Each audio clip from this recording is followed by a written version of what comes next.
There are moments in life when everything quietly falls apart, not with noise or chaos, but with silence. The kind of silence that settles into your chest when what you were holding on to no longer holds you back. This is a story about letting go, about how strength is not always found in gripping tighter, but in learning when to release. About how healing often begins not with answers, but with patience, and the courage to stop fighting what has already changed. In a small coastal town where the sea spoke in whispers and storms arrived without warning, there lived a lighthouse keeper named Elias Moore. His life revolved around routine, discipline, and a single belief. If he stayed strong enough, nothing would be lost. But the ocean had other plans, and so did time. This is his journey, and maybe, in some quiet way, it's yours too. The lighthouse stood at the edge of the world, or at least that's how it felt to Elias Moore. A tall, white pillar of stone, weathered by salt and wind, rising from black rock that cut sharply into the sea. Every night its beams stretched across the water, steady, patient, unwavering, just like the man who kept it alive. Elias had lived there for years, long enough that the sound of waves had replaced conversation, and the rhythm of the light had become his internal clock. Wake before dawn, check the mechanisms, polish the glass, record the weather, light the lamp at sunset, repeat. Discipline wasn't something he practiced, it was something he was. The townspeople rarely saw him.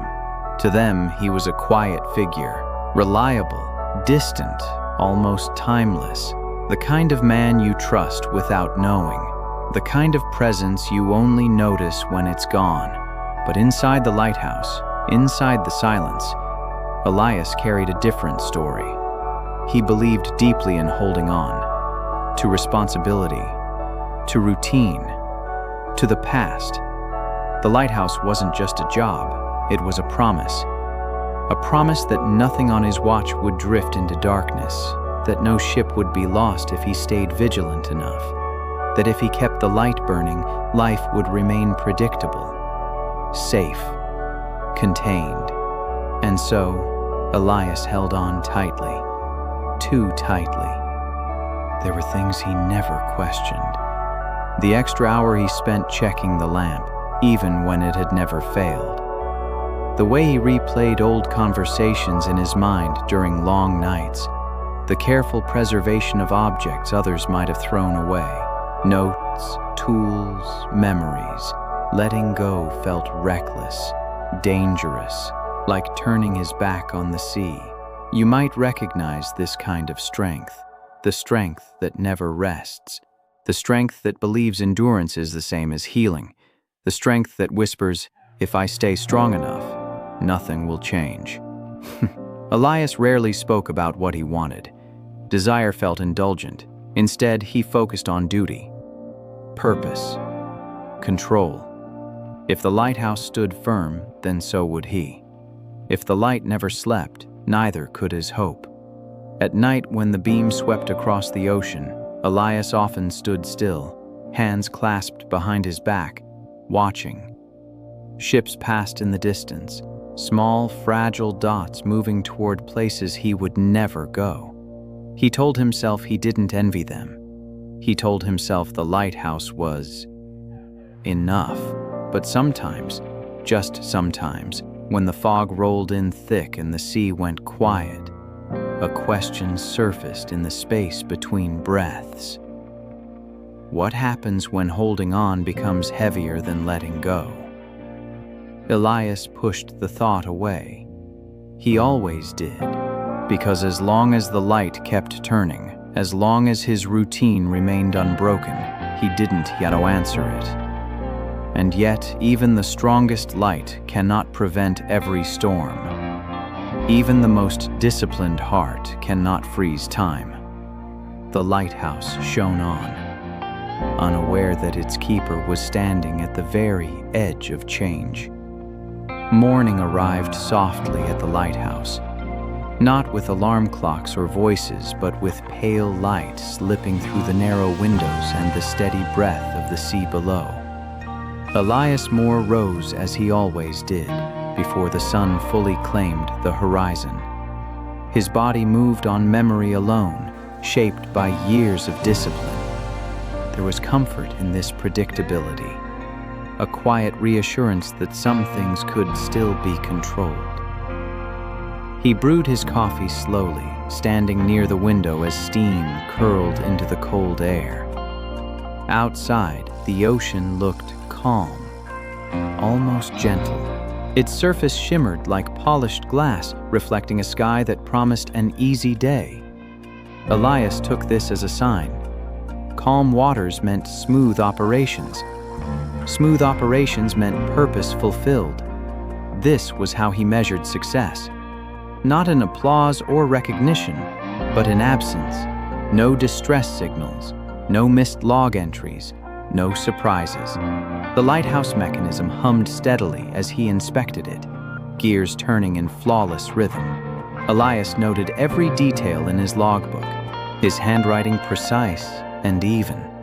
Each entry felt like proof that discipline worked, that consistency mattered, that effort, repeated daily, could hold the world in place.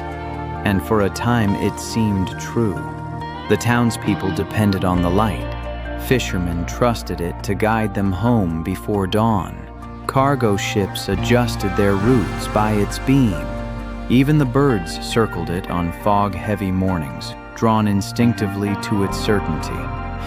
Elias noticed these small signs and allowed himself something close to pride.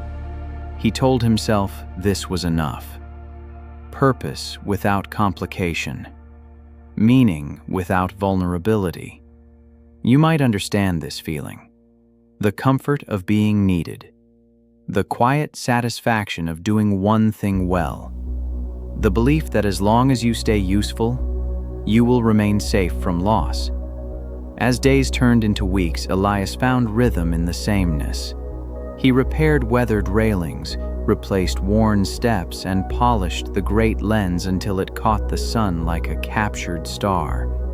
Each task reinforced his faith in effort, in discipline, in the idea that progress was built not from leaps but from small, repeated acts.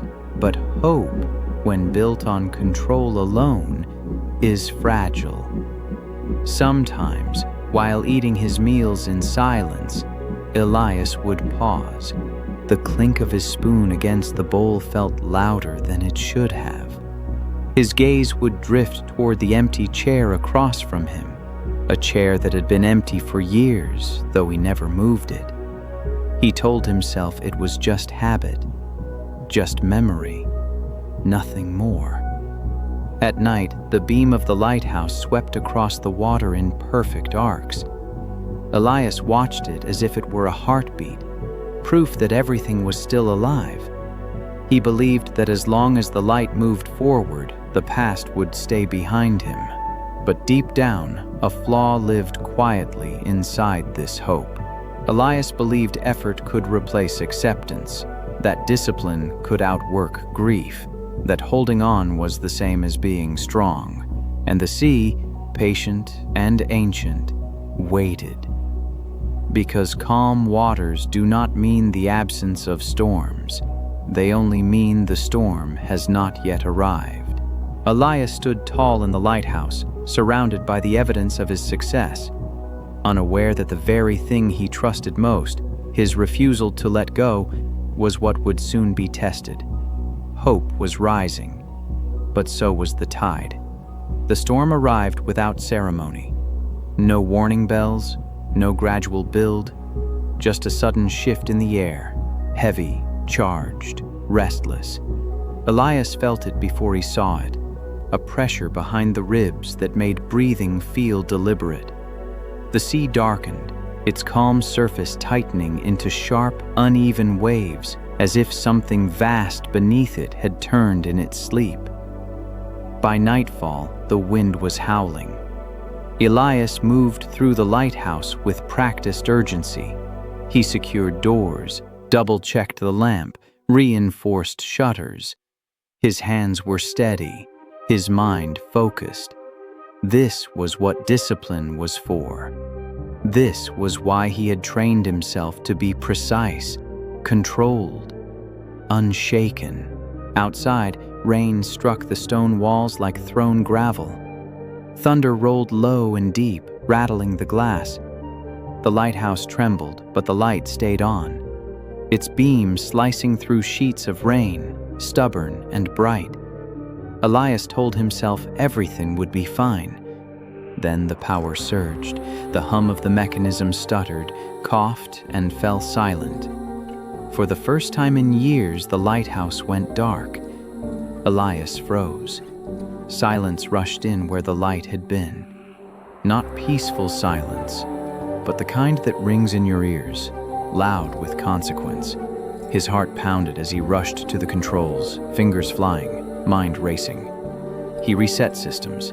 He checked connections. He tried again. Nothing. Outside, the sea roared, unlit and dangerous.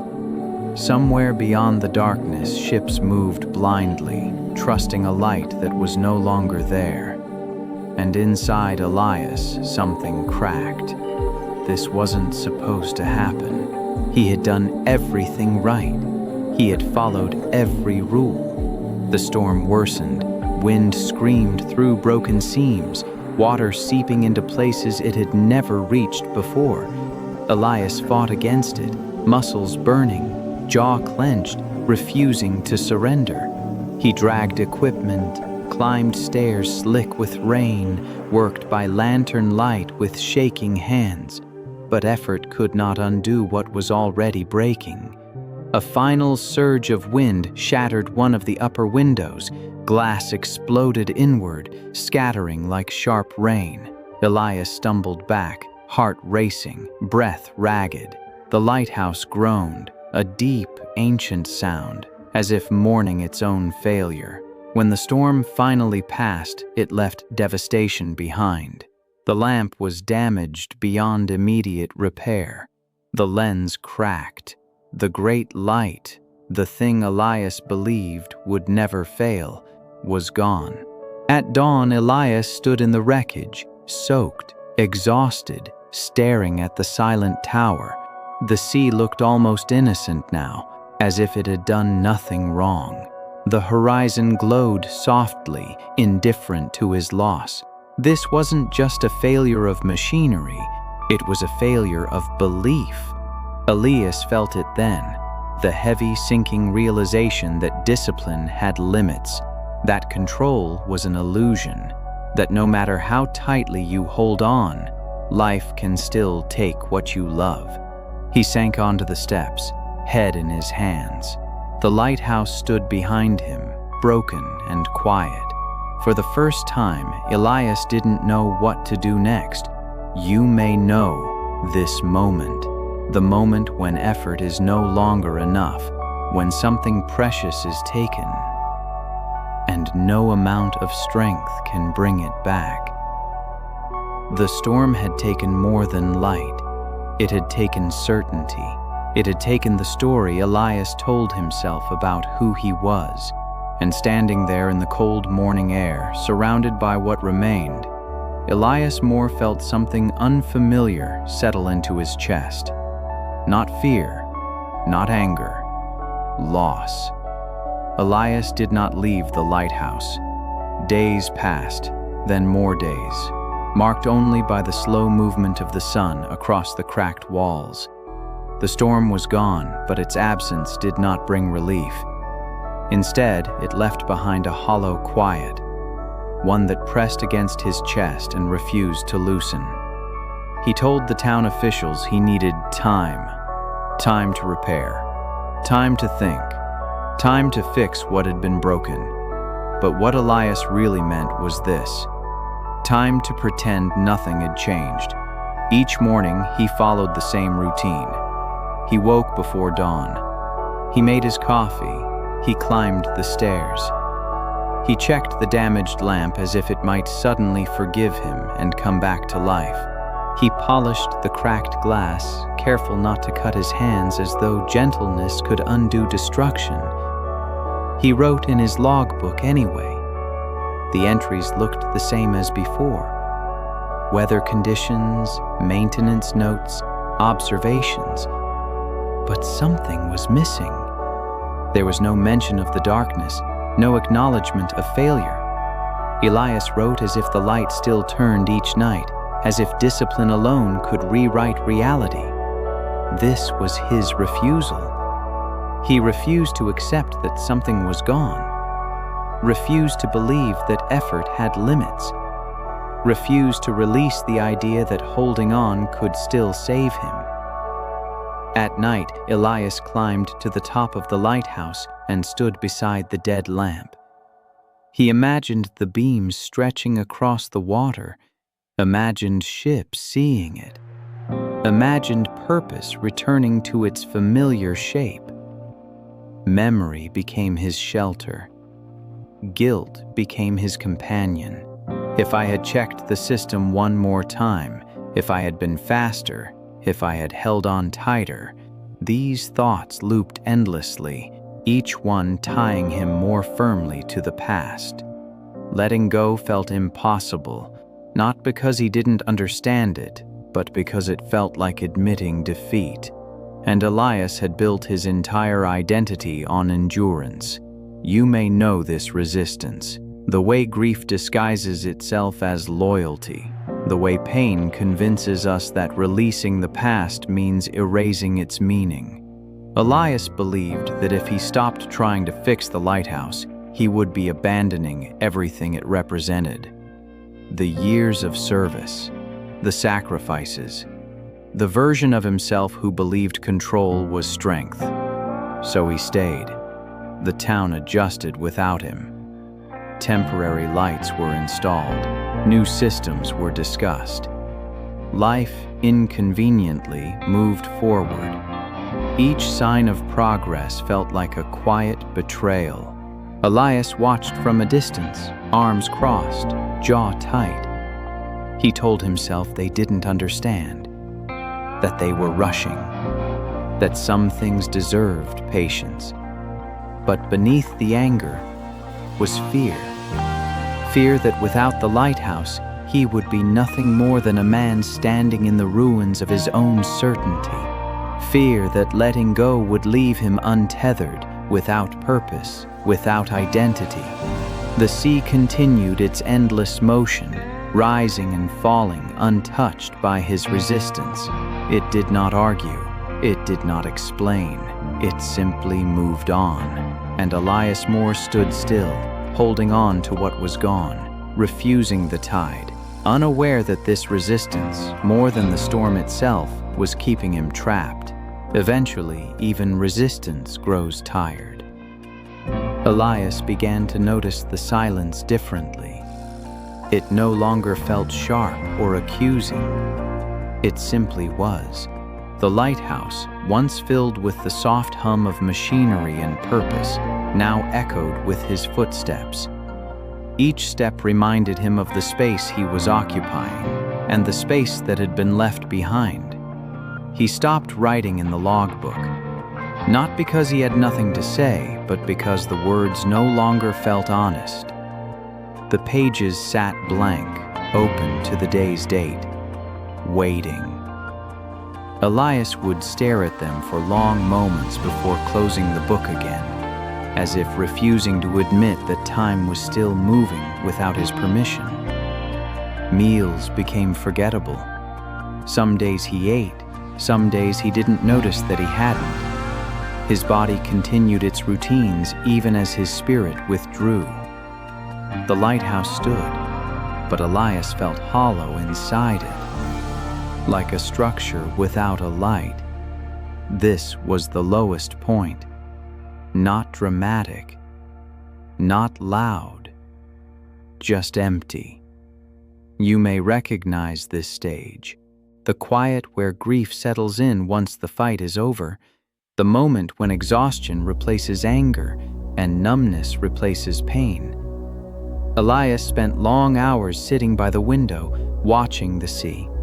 The water no longer felt like an adversary. It simply moved, unconcerned with his presence. Waves arrived and disappeared without apology. For the first time, Elias didn't try to control his thoughts. He let them come. Memories surfaced, not just of the lighthouse, but of moments he had held too tightly, afraid they would vanish if he loosened his grip. He realized then that the storm had not been the first loss he had refused to accept. It was only the one he could no longer deny. The realization did not bring relief.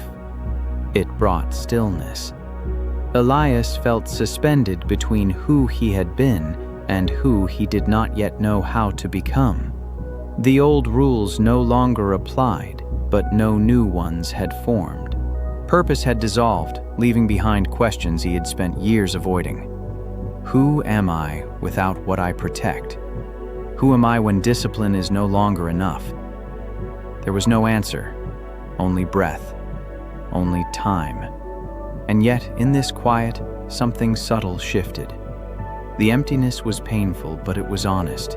For the first time, Elias was not pretending, not fixing, not holding on, just existing. This was the moment before change becomes possible. Not because the pain ends, but because resistance does. The sea continued to move. The lighthouse continued to stand. And Elias Moore, alone in the stillness, finally stopped fighting the silence. The encounter did not arrive with significance. No dramatic entrance, no words that sounded like wisdom. It arrived on an ordinary afternoon when the sky was pale and the sea lay stretched out like a long, tired breath. Elias was repairing a loose step near the base of the lighthouse when he noticed someone standing a short distance away. A figure small against the vastness of the shore. An older man, wrapped in a worn coat, watching the water with unhurried attention. Elias hesitated. Visitors were rare now. He considered ignoring him, but something in the man's stillness felt familiar, not intrusive, not demanding, just present. After a while, the man spoke, his voice gentle and unassuming. "She doesn't ask much of us," he said, nodding toward the sea. "Only that we don't try to hold her still." Elias straightened slowly. "The sea takes more than it gives," he replied. His voice carried no anger, only fatigue. The man smiled faintly. "Only if we believe what it gives must last forever." They stood in silence after that. No pressure to fill the space. No need to explain. Elias felt something unfamiliar loosen in his chest. Not relief, but permission. The man introduced himself as Jonah, a retired fisherman who walked the shore each afternoon. He spoke sparingly, choosing his words as if they were stones placed carefully in water. They talked about small things, weather, time, the way the horizon never stays the same. Elias found himself listening more than speaking, an unusual posture for someone who had spent years instructing himself through discipline and routine. After a while, Elias gestured toward the lighthouse. "It used to be brighter," he said quietly. Jonah nodded. "It still stands." That was all. But something in that simple truth settled deep. The lighthouse had not disappeared. It had changed. And so had Elias. Jonah did not offer advice. He did not suggest repairs or timelines. He simply walked with Elias for a while, matching his pace before turning back toward the town. Before leaving, Jonah paused. "Some things don't need to be fixed," he said. "They need to be released." Then he was gone. Elias stood alone again, but the loneliness felt different. Less heavy, less closed. The words echoed softly, not as instruction, but as an invitation. You may have known moments like this, when wisdom comes quietly, when healing begins not with answers, but with being seen. That night, Elias climbed the lighthouse steps once more. He stood beside the broken lamp, not to repair it, not to mourn it, but to acknowledge it. For the first time, he did not imagine the light returning. He simply stood. And in that stillness, something within him shifted, not all at once, but enough to begin. Letting go did not arrive as a single decision. It arrived as a series of small, quiet choices, almost unnoticeable at first. Elias began by changing nothing that looked important. He still woke early. He still walked the perimeter of the lighthouse. But inside those routines, something softened. He no longer rushed to fill the silence. He allowed pauses to exist without correction. The first real act of release came one morning when he closed the logbook. Not forever, just for the day. He placed it carefully on the shelf and stepped outside instead. The air smelled of salt and distant rain. Elias breathed deeply, as if testing a new language. For years, discipline had been his anchor, but now he wondered if it had also been his rope, binding him to what no longer was. He started walking the shoreline in the afternoons, not with purpose, not with destination, just movement, just presence. The sea greeted him differently now, not as something to be managed, but as something to be witnessed. Some days were harder than others. Memories surfaced without warning. The sound of the lighthouse hum, the certainty he once felt. Each memory tugged at him, asking him to return to who he had been. Elias felt the pull, and for the first time he did not tighten his grip. He let the feeling pass. You might know this practice, the courage of allowing pain without wrestling it, the discipline of release. Elias began making small repairs, not to restore the lighthouse to its former state, but to care for what remained. He fixed the steps. He sealed cracks. He cleaned without expectation. These actions were no longer about control. They were about respect. And slowly healing followed, not as happiness, not as certainty, but as peace. He noticed he was sleeping better, eating regularly, standing straighter. The tension that had lived in his shoulders for years loosened its hold. Letting go did not make him weaker, it made him lighter. One evening, as the sun dipped low, Elias stood at the top of the lighthouse and watched the sky change colors.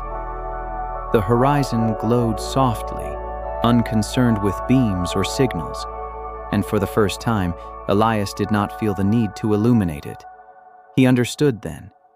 Purpose does not disappear when form changes. Strength does not vanish when we release control. This was rebirth. Not dramatic, not loud, just a quiet return to himself. Healing is never a straight line. It moves like the sea, forward, backward, sideways, sometimes calm, sometimes sudden. Just when Elias began to trust the quiet peace settling into his days, the old waves returned. It started with a letter. The town council had finalized plans for a new automated lighthouse system farther down the coast. Modern, efficient, brighter than anything Elias had ever maintained. The old lighthouse, they wrote, would be decommissioned, preserved as a landmark, no longer needed. Elias read the letter once, then again. Something tight coiled in his chest, the familiar pull of identity, loss, and unfinished attachment. He told himself he was past this, that he had learned to release. But grief is patient, and it knows where to knock. That night, Elias dreamed of the light turning again. Bright, powerful, necessary. He woke before dawn, heart racing, muscles tense, his old instinct roaring back to life. Fix it. Fight for it. Don't let it go. You may recognize this moment, when growth is tested not by new pain but by old habits resurfacing, when the past offers itself back to you, dressed as purpose. Elias spent the morning pacing the lighthouse, touching the walls, the railings, the broken lamp. His hands lingered longer than they had in weeks. He felt the urge to prove something. To himself, to the town, to time itself. But this time he paused. Discipline, he realized, was not about returning to control. It was about choosing consistency and letting go. He folded the letter carefully and placed it on the table. He did not act. He did not argue. He went for his walk instead. The sea was restless that afternoon, waves rising and falling in uneven rhythm. Elias matched his steps to his breath, letting the motion ground him. The urge to reclaim the past came and went, just like the waves. Strength revealed itself not in resistance, but in restraint. By evening, the tension had eased, not disappeared, but softened. Elias understood then that transformation is proven not in moments of peace, but in moments of temptation. He had not failed. He had practiced. The old waves returned, but they did not carry him away. The light returned slowly, not to the lighthouse, but to Elias. There was no ceremony, no announcement, just a quiet shift in how the days felt. He noticed it one morning while standing at the window, watching the sea breathe in and out. The ache that used to sit beneath his ribs was still there, but it no longer defined the moment. It existed without command. Elias had learned something the sea had always known. That movement does not mean loss. That release does not mean emptiness. That light can exist without being cast outward. He began helping in small ways around the town, teaching younger workers how to read the tides, showing fishermen how to spot subtle changes in weather, sharing knowledge without attachment. His value was no longer tied to one structure or one role. Purpose had widened. The lighthouse became a place of memory, not identity. Elias visited it often, but without the need to restore it to what it was. He accepted its stillness as part of its story, and his. One evening, as the sun set low, the sky painted itself in soft gold and blue. Elias stood at the edge of the shore, hands relaxed at his sides. The horizon glowed, not from a beam, but from the quiet certainty of balance. This was the new dawn, not brighter, just truer.